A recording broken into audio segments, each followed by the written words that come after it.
முன்னாள் ஜனாதிபதி ரணில் விக்ரமசிங்க லஞ்ச ஊழல் விசாரணை ஆணைக்குழுவில் ஆஜராகிய பின்னர் ஊடக சந்திப்பொன்றை ஏற்பாடு செய்து தெரிவித்த கருத்து தொடர்பில் அமைச்சரவை தீர்மானங்களை அறிவிக்கும் இன்றைய ஊடக சந்திப்பில் ஊடகவியலாளர்கள் கேள்வி எழுப்பினர்.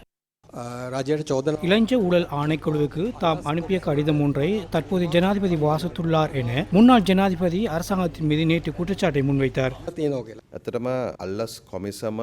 உண்மையில் லஞ்ச ஊழல் விசாரணை ஆணைக்குழு அவருக்கு அழைப்பு விடுத்ததன் பின்னர் ஏப்ரல் மாதம் 11ஆம் தேதி அவரே சமூக ஊடகங்களுக்கு தகவல் வெளியிட்டிருந்தார்.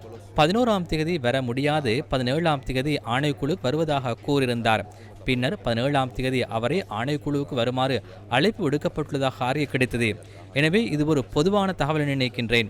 ஜனாதிபதியும் அவ்வாறே தகவல் அறிந்திருப்பார் என நினைக்கின்றேன். சிலவேளை முன்னாள் ஜனாதிபதி ரணில் விக்ரமசிங்க தான் கூறியதை மறந்திருப்பார். அவ்வாறு இடம்பெற்ற விடயமே தவிர லஞ்ச ஊழல் விசாரணை ஆணைக்குழு அதனை ஜனாதிபதிக்கு அறிவிக்கவில்லை. 17ஆம் தேதி வருமாறு மீண்டும் அழைப்பு விடுக்கப்பட்டுள்ளதை 11ஆம் தேதி இரவு வேளையிலே அனைவரும் அறிந்திருந்தனர். இது இரகசியமான தகவல் அல்ல.